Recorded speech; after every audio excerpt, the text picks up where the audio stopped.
Hi అండి. Welcome back to SS Telugu audio నవలలు. నవల్లోకి వెళ్ళబోయే ముందుగా నేను చదివిన నవలలు మీకు నచ్చినట్టయితే లైక్ చేస్తే కింద హైప్ అనే ఒక ఆప్షన్ వస్తుందండి. ఆ ఆప్షన్ని క్లిక్ చేయడం ద్వారా మన వీడియోస్ ఇంకా ఎక్కువ మందికి చేరతాయి. దయచేసి మన శ్రోతలందరూ ఆ ఒక్క చిన్న పని మాత్రం చేయగలరు. ఇక నవల్లోకి వెళ్ళిపోదాం. ఈరోజు మీరు వినబోయే నవల ఈ కాపురాలు ఇంతే. హరికిషన్ గారు రచించారు. 1977లో వచ్చిందండి ఈ నవల. ఇక నవల్లోకి వెళ్ళిపోదాం. రేణుక కూరల మార్కెట్లో కూరలు బేరం చేసుకుంటోంది. బంగాళదుంపలు కిలో రూపాయికి కొంది. బెండకాయలు కిలో 60 పైసలు. దొండకాయలు కిలో 40 పైసలు. మిర్చి పావు కిలో 20 పైసలు. కూరలు చాలా సవగ్గా ఉన్నాయి అమ్మగారు. పెళ్లిళ్ళు చేసుకునే వాళ్లకు చాలా కలిసొస్తుంది అంది కూరలమ్మాయి రేణుకతో. బెండకాయలు చివుళ్ళు తుంచి ఏరుకుంటూ నవ్వుతూ చూసింది రేణుక. నవ్వుతారెందుకమ్మా? పాలు పెరుగు కూరలు సవగ్గా ఉండే ఈ రోజుల్లో పెళ్ళిళ్ళైతే చాలా కలిసొస్తుంది అంది కూరలమ్మి. పెళ్ళిళ్ళు కట్నాలతో గాని కూరలతో కావు. కట్నాలు ఇచ్చుకునేవాళ్ళు కూరలకు లెక్క చేయరు అంది రేణుక. కట్నాలు పుచ్చుకుంటే అరెస్టు చేస్తారంటగా అంది కూరలమ్మి. అదే సరిగ్గా అమలు జరిపితే సగం మంది వియ్యంకులు పెళ్ళికొడుకులు జైళ్లలోనే ఉంటారు అంది రేణుక. కూరలమ్మి మాట్లాడలేదు. రేణుక కూరలు కొనుక్కుని వెళ్ళిపోయింది. ఇంటికి వెళ్ళగానే తల్లి రంగమ్మంది. సుభద్రమ్మగారి సుశీల పెళ్ళట శుభలకిచ్చి వెళ్లారు. పెళ్ళికొడుకు హైస్కూల్లో లెక్కల మేస్టరట. కట్నం 10,000.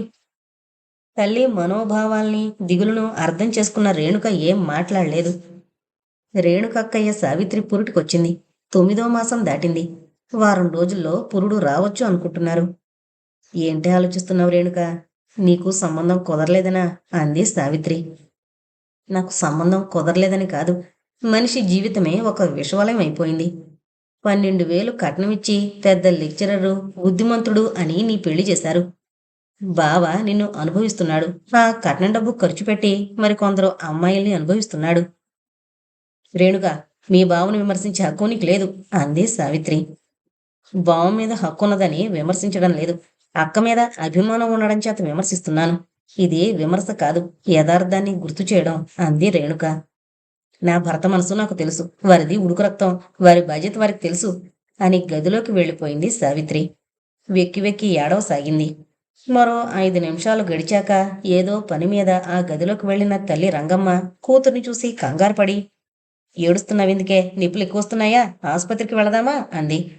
ఈ మాటలు విని రేణుక కూడా గదిలోకి వెళ్ళింది. నిప్పులు కాదని చెప్పింది సావిత్రి. రేణుక వైపు చూసి ముఖం అటు తిప్పుకుంది. రేణుక గ్రహించింది. నేను బావను విమర్శించినందుకు అక్కయ్య ఏడుస్తుందమ్మా అంది. అర్థం కాక ఏంటన్నట్లుగా చూసింది ఆవిడ. అక్కయ్య కోసం బావను 12,000 పోసి కొన్నాం కదా. అలాంటి బావ ఆ డబ్బుతో మరో చోట సుఖాల్ని కొనుక్కుంటున్నాడని విమర్శించాను. అందుకని చిన్నపిల్లల అక్కయ్య ఏడుస్తోంది అంది రేణుక. దాని కర్మ అన్నదావిడ మనసులో బాధపడుతూ పైకి విమర్శించే ధైర్యం లేక. అంటే అక్కయ్య కర్మ ఖరీదు 12,000 అన్నమాట. మరో 6,000 పెళ్లి ఖర్చయింది. అంటే నాన్న కర్మ ఖరీదు 18,000. అమ్మా, నాకో చిన్న సందేహం అంది. ఏంటది? అక్కయ్య పుట్టినప్పుడు 18,000 ఖర్చు పెట్టాల్సి వస్తుందని ఆ రోజున నువ్వు అనుకున్నావా అమ్మా? ఏ తల్లికి ఆ రోజున ఆలోచన రాదు. నీకు పెళ్ళై ఆడపిల్ల పుట్టినప్పుడు ఆ రోజు నుంచే ఈ లెక్కలన్నీ వేదువుగాని అన్నదావిడ. రేణుక మనసులో ఆలోచనలు రొదచేసాగాయి. ఏ దేవుడైనా తన కూతుళ్లకు ఇంతింత కట్నాలిచ్చి పెళ్లి చేశాడా అని. తన కూతుర్ని పురిటికి తీసుకొచ్చాడా? అల్లుడు పరాయి ఆడవాళ్లతో తిరుగుతూ ఉంటే ఊరుకున్నాడా? రేణుక సర్వీస్ కమిషన్ పాస్ అయింది. ఒక ప్రభుత్వ ఆఫీస్లో ఎల్డీసీ ప్రొబిషన్ పూర్తయి 2 ఇంక్రిమెంట్లు కూడా వచ్చాయి. ఆ రోజున జీతం తీసుకుంటుంటే అందరి దగ్గర తలొక 5 రూపాయల చందా తీసుకుంటున్నారు. రేణుక గారు, మన ఆఫీస్లో యూడీసీ రామచంద్రరావు పెళ్లి. మన స్టాఫ్ మెంబర్స్ తరపున ఏదైనా ప్రజెంటేషన్ కొనిద్దాం. తలొక 5 రూపాయలు అన్నాడు జీతాల గుమస్తా. కట్నమెంతో అంది. యూడీసీ కదా, 8,500 అన్నాడు. 1వ క్లాసు నుంచి బిఏ వరకు వాళ్ళ నాన్నగారు ఖర్చు పెట్టిన చదువు డబ్బు వచ్చేసింది అంది. ఈ మాటకు కొంతమంది ఆశ్చర్యపోయారు. కొంతమంది నవ్వుకున్నారు. ఒకరిద్దరు ఏదో అందామనుకుని ఏమీ అనలేకపోయారు. మీరు వరకట్నానికి వ్యతిరేకులా అన్నాడొకతను. నా మనస్తత్వం అటువంటిది అని 5 రూపాయలు ఇచ్చి తన సీటు దగ్గరకు వచ్చేసింది. ఆ రోజునే రామాదేవి అనే మరొక యూడీసీ 3 మాసాల మెటర్నిటీ లీవ్లో ఉండొచ్చి డ్యూటీలో చేరింది. ఆ అమ్మాయి భర్త ఒక ప్రైవేట్ ఫరంలో ఉద్యోగం చేస్తున్నాడు. అతనికి జీతం 200 వస్తుంది. ఈ అమ్మాయికి జీతం 456. మీ బాబు బావున్నాడా అంది రేణుక. ఆ, సాయంత్రం రండి చూద్దురుగాని అంది రమాదేవి. ఆ సాయంత్రం ఇద్దరూ రమాదేవి ఇంటికి వెళ్లారు. పసివాడికి 5 రూపాయలిచ్చి చొక్కా కుట్టించమంది. కాసేపు ఆఫీస్ విషయాలు మాట్లాడాక, మీది లవ్ మ్యారేజా కట్నం పెళ్ళా అంది రేణుక. 50-50. అంటే వారు చాలా బావుంటారు, కానీ చదువు తక్కువ. మెట్రిక్ కూడా తప్పారు. ఆడదాని అందం ముందు మగవాడు బందీ కావాలంటారు. కానీ వారి అందం నన్ను ఆకట్టుకుంది. కాస్త ప్రేమించాను.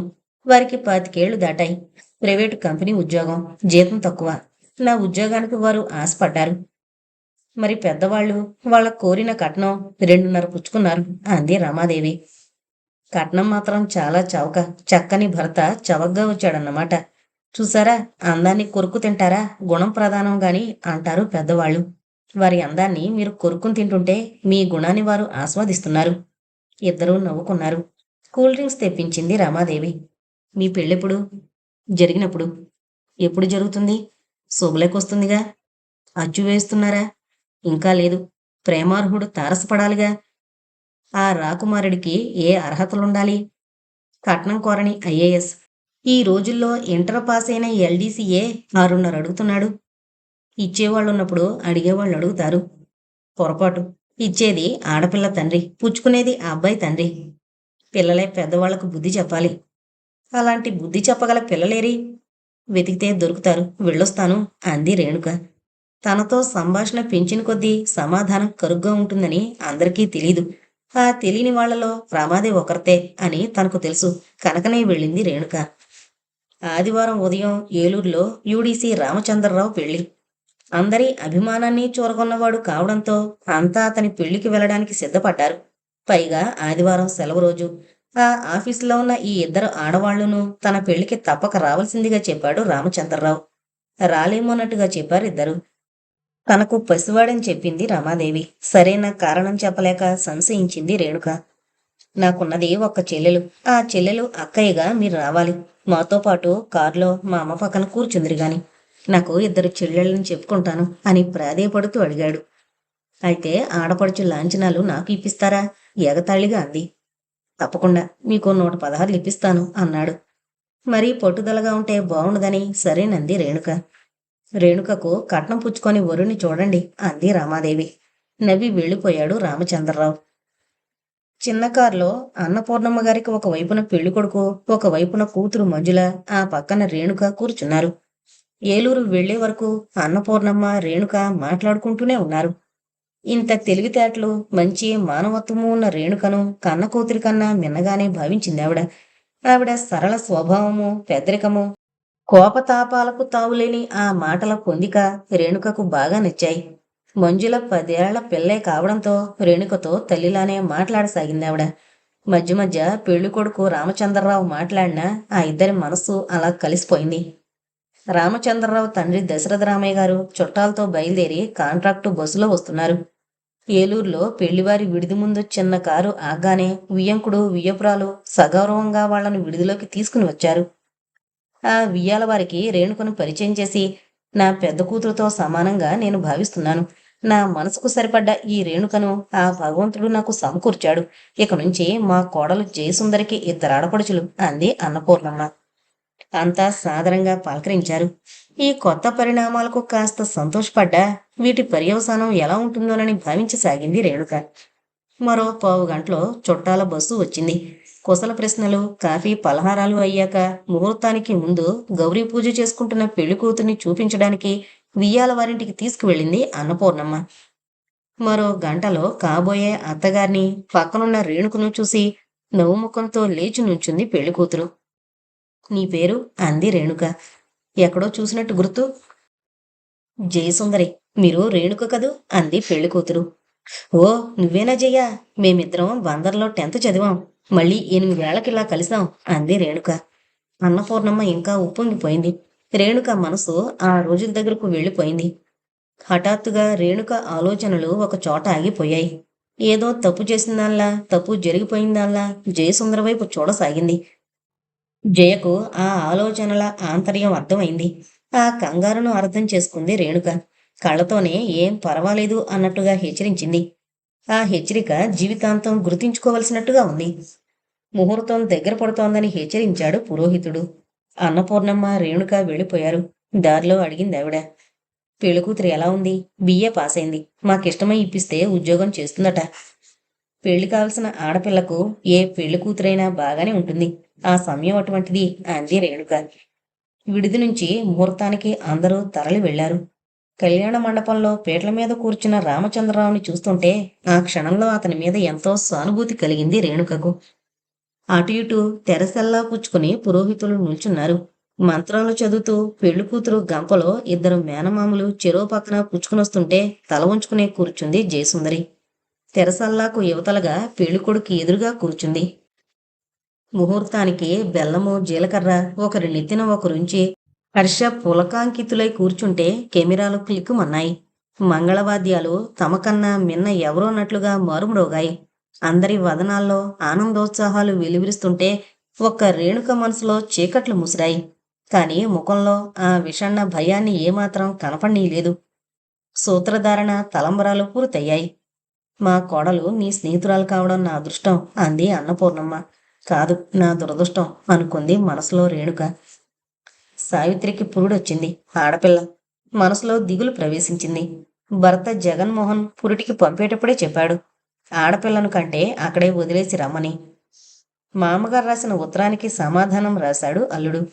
ఈ రోజుల్లో మీ అమ్మాయిని పెళ్లి చేసుకోవడానికి నేను 12,000 కట్నం తీసుకున్నాను. మరో 20 ఏళ్లకు నా కూతురుకు నేను పెళ్లి చేయాలంటే ఆనాటి వరుడు ₹1,00,000 కట్నం అడగచ్చు. కట్నం పుచ్చుకొని అల్లుడొస్తే మంచిదే. కానీ 20 ఏళ్ల తర్వాత నాకొచ్చే అల్లుడు ఎలాంటి మనస్తత్వం కలవాడొస్తాడో నాకు తెలియదు కదా. ఇప్పటి నా మనస్తత్వం మీకు బాధ కలిగించొచ్చు.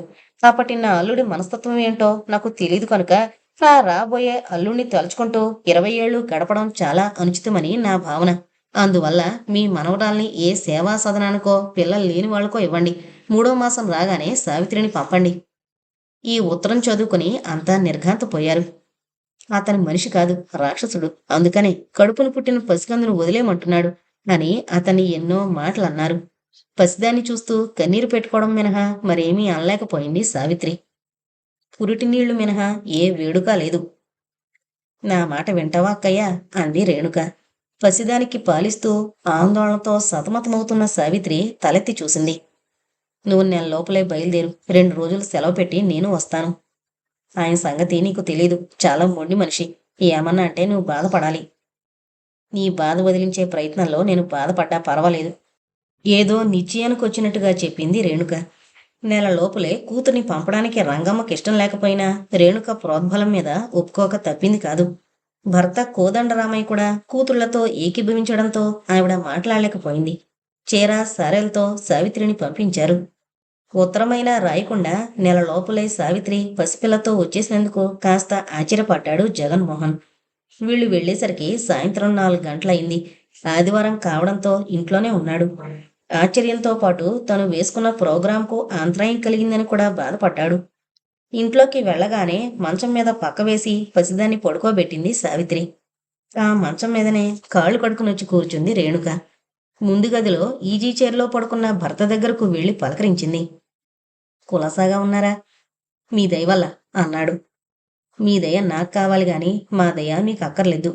పిల్లను తీసుకొచ్చానని కోపం వచ్చిందా? కడుపును పుట్టిన పసికందును ఎక్కడ వదిలేసి రమ్మంటారు? అన్ని విషయాలు ఉత్తరంలోనే రాశాను. ఆడదానికి అంత మొండితనం పనికిరాదు. మొదటి రంగం సిద్ధమవుతోంది అని తెలుసుకుంది రేణుక. వింటూ కూర్చుంది. పురిటికి పుట్టింటికి వెళ్లిన స్త్రీ పురుడు పోసుకుని లక్షణంగా తనింటికి రావడం మొండితనం కాదు. ధైర్యం చేసి అనేసింది. పురిట్లో కొట్టవలసిన సంధి పుట్టిల్లు దాటి అత్తింటి దాకా వచ్చింది. కాస్త కోపాన్ని ప్రదర్శిస్తూనే అన్నాడు. ఈ మాటకు చాలా బాధపడింది సావిత్రి. అతని మనోభావాల్ని పూర్తిగా అర్థం చేసుకున్న పసికందు మీద మమకారం చేత అతని భావాలకు తట్టుకోలేకపోయింది. ఆడపిల్ల కనుక దాన్ని హతమార్చి రావాలనా మీ ఉద్దేశం అంది. నా ఉద్దేశాలు ఉత్తరంలోనే రాశాను. పిల్లను హతమార్చమని కాదు, నీ పెంకితనాన్ని హతమార్చమని. సిగరెట్ వెలిగించి చొక్కా వేసుకున్నాడు. మీరు వీధిలోకి వెళ్ళినా మీ కడుపున పుట్టిన పసిపాప గడప దాటదు. అనవసరంగా మనసు పాడు చేసుకోక పసిదాని ముఖం ఒక్కసారి చూడండి అని పసిదాన్ని తీసుకొచ్చి భర్త చేతుల్లో ఉంచబోయింది సావిత్రి. సావిత్రి, పెంకితనం చేస్తే పెద్ద ప్రాణానికే మోసం రావచ్చు. మాటలు పెంచుకో, పిల్లను నేనెత్తుకోను అని పిల్లను ఎత్తుకోలేదు. పోనీ నన్ను చంపి దాన్ని చంపేయండి. మగపిల్లల్నే కనే మరో దాన్ని చేసుకుందరు గాని ఆడపిల్లను కన్న తల్లి మీ దృష్టిలో అంత హీనురాలన్నమాట. ఆడపిల్ల పుట్టడమే మీకు అసహ్యమైతే పరాయి ఆడపిల్లల మీద అంత మోజెందుకు? మనసు ఆక్రోశించి కళ్ళల్లో నీళ్లు తొంగి చూశాయి. నోర్మై, మాటలు మిగిలావో మళ్ళా నీ ముఖం చూడను అని వెళ్ళబోయాడు. పక్క గదిలో ఉండి అన్నీ వింటున్న రేణుక యువతలకొచ్చింది. బావా, ఏంటి? అయిష్టంగా చూస్తూ అన్నాడు. అక్కయ్య ఆడపిల్లను కన్నదనేగా మీ కోపం? ఇది భార్యాభర్తల మధ్య తగాదా, మధ్య నీకెందుకు? తగాదా తగ్గించేందుకు. తమ సలహా ఏంటో? మీరు ఎంఏ ఎకనామిక్స్, ప్రభుత్వ కాలేజీలో పేరుగల లెక్చరర్. మీతో కాపురం చేసిన మీ భార్య ఆడపిల్లను కనకూడదు అనే అభిప్రాయం మీకున్నప్పుడు ఆ మెళకువలేమిటో ఏ డాక్టర్నైనా అడిగి తెలుసుకోలేకపోయారా? డాక్టర్లు చికిత్స చేయడానికి ఇది రోగం కాదు. పోనీ ఏ తిథి వార నక్షత్రాల్లో భార్యతో కాపురం చేస్తే మగపిల్లలు కలుగుతారో సిద్ధాంతుల్ని సంప్రదించకపోయారా? ఆ నమ్మకాలు నాకు లేవు. డాక్టర్లకు సిద్ధాంతులకు అంతుచిక్కని సమస్యకు బాధ్యత పూర్తిగా అక్కయ్యదేనంటారా? అవును. ఏ విధంగా? నా కర్మ కొద్దీ మీ అక్కయ్య నాకు దాపురించింది. ఏ కర్మ కొద్దీ అక్కయ్య మీకు దాపురించిందో ఆ కర్మ కొద్దీ ఆడపిల్ల పుట్టింది. 12,000 కట్నం పుచ్చుకునేటప్పుడు ఈ కర్మ మీకు కనపడలేదు కదూ అంది. ఒక్కసారి కోపాన్నంతా ముఖంలోకి తెచ్చుకుని వెళ్ళిపోయాడు జగన్మోహన్. ఆ రాత్రి భోజనాల దగ్గర ఈ ప్రస్తావన తనే తెచ్చాడు. నా కర్మ కొద్దీ మీ అక్కయ్య ఆడపిల్లను కన్నదని నేను ఒప్పుకున్నాను. కర్మ విమోచనం కోసం ఆ పసిదాన్ని అనాథ శరణాలయానికి పంపని చెప్పాను అన్నాడు. మళ్ళీ కాన్పులో కూడా మీ కర్మ కొద్దీ ఆడపిల్ల పుడితే అంది రేణుక. ఏం మాట్లాడలేదు జగన్మోహన్. జయసుందరి కాపురానికొచ్చింది. మనసుకు ఆలోచనల ఒత్తిడి ఎక్కువైతే చిరాకు, ఆందోళన కొంతమందికి సహజం. కొంతమందికి ఆలోచనలు ఎక్కువైన కొద్దీ మనసు పదును బారుతుంది. ఆలోచనలు అలాంటి వాళ్ల మనసుకు ఆకురాయి లాంటిది. సీట్లో కూర్చుని ఫైల్ చూస్తున్న రేణుక దగ్గరకు వెళ్ళాడు రామచంద్రరావు. జయసుందరొచ్చి వారం రోజులైంది. మీ అంతట మీరే వస్తారనుకున్నాను. సాయంత్రం రావడానికి అభ్యంతరమా అన్నాడు. లేదు, సాయంత్రం తప్పకొస్తాను. ఏదో ఆలోచిస్తూ వెళ్ళిపోయాడు. ఆ సాయంత్రం ఆఫీస్ నుంచి వాళ్ళింటికి వెళ్ళింది. వరండాలో నిల్చుని ఏదో పుస్తకం చదువుతున్న జయసుందరిని చూడగానే అదృష్టం మనిషిని అందలం ఎక్కిస్తుంది అనుకుంది రేణుక. రా రేణుక, వచ్చి వారం రోజులైనా కబురు చేయలేదేం అంది రేణుక. నువ్వే వస్తావని అనుకున్నాను. మా వారి ఆఫీసులోనేటగా నీ ఉద్యోగం. అక్కడున్న కుర్చీలో కనీసం కూర్చోమనైనా అన్నందుకు ఆలోచిస్తూ నిల్చుంది. ఆఫీసు ప్రభుత్వం వారిది, మీ వారిది కాదు అని లోపలికి వెళ్ళింది. అన్నపూర్ణమ్మ ఆప్యాయంగా పలకరించి ఆదరంగా కాఫీ పలహారం ఇచ్చింది. మరో పావుగంట ఆవిడే మాట్లాడింది కానీ జయసుందరి మాట్లాడలేదు. పాత స్నేహితురాలతో మాట్లాడవేం జయ అన్నదావిడ. పాత కథలు తెలుస్తాయని అనుకుంది మనసులో రేణుక. వీరు మీ బంధువుల అత్తయ్య అంది ఏం మాట్లాడాలో తోచక. బంధుత్వంలోని పరామర్శల కన్నా స్నేహంలోని ఆప్యాయతకే ఎక్కువ విలువిస్తారు. మీ అత్తగారు నాకు ఆప్తురాలు అంటే అమ్మకన్నా మిన్న అంది రేణుక. ఒకసారి ఏదో పరిశీలనగా రేణుక వైపు చూసింది. ఆ ముఖంలో తను అనుమానించిన భావాల కోసం వెతుక్కుంది. కాని అవేమీ కనపడలేదు. కొత్త కోడలికి అత్తవారింటి అలవాట్లు కొన్నాళ్లు పోయాక కానీ తెలీదు. ఉద్యోగంలో ప్రొబిషన్ ఉన్నట్లే అత్తవారింట్లో నా ప్రొబిషన్ ప్రారంభమై వారం రోజులే అయింది అంది జయసుందరి నవ్వుతూ. అన్నపూర్ణమ్మ కూరలు తరుగుతోంది. వీళ్ల సంభాషణ ఆసక్తిగా విందామని అనుకుంది గాని తానుగా కల్పించుకుని మాట్లాడదలుచుకోలేదు. అంటే సంవత్సరం కాగానే ఇంక్రిమెంట్ పుచ్చుకుని అత్తగారిని బామను చేస్తావన్నమాట అంది రేణుక. అలాంటి కోరికలు ఇప్పట్లో నాకు లేవు. ఇంక్రిమెంటు 5 ఏళ్ల తర్వాతనే పుచ్చుకుంటాను అని వరండాలోకి వెళ్ళిపోయింది. కోడలు వెళ్ళాక అన్నపూర్ణమ్మంది. నీ స్నేహితురాలు చాలా మితభాష అనుకుంటాను. ఆలోచనలు ఎక్కువ. అవతల మనిషిని 5 నిమిషాల్లో అంచనా వేయగలదు అంది రేణుక. అన్నపూర్ణమ్మ కూర తిరగమాత వేస్తోంది. రామచంద్రరావు ఆఫీస్ నుంచి వచ్చాడు. సాయంత్రం 7 గంటలయింది. ఈ పూట రేణుక కూడా ఇక్కడే భోజనం. 1 కిలో బియ్యం ఎక్కువ వండాలమ్మా అన్నాడు. నేను బకాసురుడి చెల్లెననుకున్నారా? కాదు, పాత స్నేహితురాలు కొత్త కోడలుగా ఈ ఇంటికొస్తే ఆ మాత్రం ఆకలైదా అన్నాడు. బట్టలు మార్చుకునేందుకు గదిలోకి వెళ్ళాడు. తీరిగ్గా కుర్చీలో కూర్చుని ఇంగ్లీషు నవల చదువుతోన్న భార్యను చూసేసరికి అతనికి నవ్వొచ్చింది. జయ, వంటింట్లో స్నేహితురాలు, గదిలో నువ్వునా? రేణుకి ఏమనుకుంటుంది? షర్టు ప్యాంటు విడిచి లుంగీ కట్టుకుంటూ అన్నాడు. జయ అలాగే పేజీలు చదువుతూ కూర్చుంది. పుస్తకం లాగి టేబుల్ మీద పడేశాడు. కోపంతో ఒక్కసారి చూసి వంటింట్లోకొచ్చి మంచినీళ్లు తీసుకుని వెళ్ళిచ్చింది. ప్లేటుతో టిఫిన్ తెస్తుండగానే తను వంటింట్లోకి వెళ్ళాడు. ప్లేటు తీసుకుని కూర్చున్నాడు. టిఫిన్ పళ్ళెం పీట మీదుంచి మాట్లాడకుండా నిల్చుంది జయసుందరి. రేణుకు కూడా టిఫిన్ పెట్టమ్మా అన్నాడు. అన్నపూర్ణమ్మ గారు అతిథిని గౌరవంగానే చూస్తారు. ఇక నీ వెళ్ళొస్తాను జయ అంది రేణుక. భోజనం? నాకు కావలసింది జయ మాటలు, మీ భోజనం కాదు. జయ వైపు చూసంది. ముభావంగా చూసింది జయ. రేణుకను చూడంగానే మనసు మూగబోయి మాటలు రావడం లేదా జయ అన్నాడు. అన్నపూర్ణమ్మ తలెత్తి కోడల వైపు చూసింది. కోడలి ముభావకత ఆవిడ మనసును బాధ పెట్టింది. తను ఏమైనా అంటే అది ఎలా పరిణమిస్తుందోనని ఆవిడ అనుమానం. తన బోళా మనసుకు తగిన కోడలు కాదని ఆవిడనుకుంది. మాట్లాడవేం జయ? ఏవైనా కబుర్లు చెప్పు రేణుక అంది. ఏదో అర్థం కాని అనుమానం, తెలియని బిరుకుతనం జయ మనసులో కాస్త చోటు చేసుకున్నాయి. డిగ్రీ బందర్లోనే పూర్తి చేశావా జయ అంది రేణుక. ఆ, అక్కడే చదువు పూర్తయింది. మనసు ఉద్యోగం కోసం తప్పిస్తోంది అంది జయ. ఏం, మీ ఎన్జిఓ భర్త గారు జీతం చాలడం లేదని వాపోతున్నారా? ఆయన గారు జిల్లా అసోసియేషన్ సెక్రటరీ అంది రేణుక. మనసును అర్థం చేసుకునే భర్త ఉన్నప్పుడు ఉద్యోగం చేయడం పెద్ద విశేషం కాదు. పూల కోసం పావలా కాసు కూడా భర్త మీదనే ఆధారపడ్డం చదువుకున్న ఆడదాని తెలుగు తక్కువతనాన్ని తెలియజేస్తుంది అంది. ఆ మాటలకు విస్తుపోయింది అన్నపూర్ణమ్మ. కొడుకు ఇంతవరకు ఎప్పుడూ పూలు తీసుకురాలేదు. కొత్త కోడలికి అత్తగారు పూలు కొనిపెట్టాలనే భావం ఆవిడకు కలగలేదు. ఈ రకమైన తమ తెలుగు తక్కువతనాన్ని కోడలు విమర్శిస్తుందేమో అనుకుందావిడ. కొంతమందికి పూలు ఎలర్జీ, కొంతమందికి ఎనర్జీ. ఏం యూడీసీ గారు, 1000 మంది ఎన్జీఓలకు నాయకత్వం వహించి సమ్మె నడిపించడం కాదు, ఒక్క భార్య మనస్తత్వాన్ని అర్థం చేసుకుని ఆదరించడంలోనే ఉంది మగవాడి ప్రజ్ఞ. చదువుకుని కట్నం తెచ్చిన మా జయ మీ భార్య అయిందంటే అది మీ పూర్వజన్మ సుకృతం కానీ ఈ జన్మ అదృష్టం కాదు. Please arrange a job for her అంది రేణుక. టిఫిన్ తిని కాఫీ తాగి పీట మీద నుంచి లేచాడు రామచంద్రరావు. అలాగే ప్రయత్నిస్తాను అన్నాడు. రేణుక వెళ్ళిపోయింది. ఏకసయ్యాగతులయ్యాక అడిగాడు. నిన్ను బాధ పెడుతున్నానా జయ? అమితమైన శరీర సుఖం నాకు అక్కర్లేదు. అనుభూతి కోరిక వల్ల కలుగుతుంది. మనిషి మానసికంగా వ్యభిచరిస్తేనే శారీరకంగా కాపురం చేస్తారు. ఈ స్త్రీత్వం కోసం పురుషత్వం తహతహలాడేది వాంఛ తీర్చుకోవడానికే గాని మనసుని అర్థం చేసుకోవడానికి కాదు అంది జయ ఆవేశంతో. నేను నీతో కాపురం చేయడం అంత బాధాకరంగా ఉందా జయ? అనుభవయోగ్యమైన ఏ భార్య శరీరము భర్తకు లొంగిపోకుండా ఉండలేదు. ఒకరు తీపి కారం తిన్న తర్వాతనే కాఫీ తాగుతారు. మరి కొంతమందికి ఏ టిఫిను అక్కర్లేదు, కాఫీ చాలు అంది. జయ పడుకున్నవాడల్లా లేచి కూర్చున్నాడు. తను మంచం దిగి మంచినీళ్ళిచ్చింది. చీర సరిగ్గా కట్టుకుంది. నేను భార్యతో కాపురం చేసే భర్తనే తప్ప పరాయి స్త్రీలతో జులాయిగా తిరిగే వ్యభిచారిని కాదు అన్నాడు. నా ఉద్దేశం అది కాదు. మరి నా శరీరానికిచ్చే విలువను నా మనసుకివ్వడం లేదు. మనసు కూడా శరీరానికి సంబంధించిందే. నాతో కాపురం చేసే సమయంలో నీ మనసు నాతోనే నింపుకుంటావనుకున్నాను గాని అన్యమనస్కురాలిగా ఉంటావని అనుకోలేదు అన్నాడు. సిగరెట్ వెలిగించాడు. పొగ వదులుతూ ఏదో ఆలోచిస్తున్నాడు. జయ మాట్లాడకుండా అటు తిరిగి పడుకుంది. తను పక్కన పడుకుని ఇటు తిరగమన్నాడు. జయ లేచి వెళ్లి కుర్చీలో కూర్చుంది. మనసులో నువ్వు పడే బాధ నాకు సంబంధించింది అయితే నేను సరిదిద్దుకోవడానికి ప్రయత్నిస్తాను. సరైన సమాధానం చెప్తారా? తల వంచుకుని అడిగింది. నన్ను ప్రశ్నించగానే నువ్వు తల వంచుకున్నావు. ఇంతకీ ప్రశ్న అనుమానమా?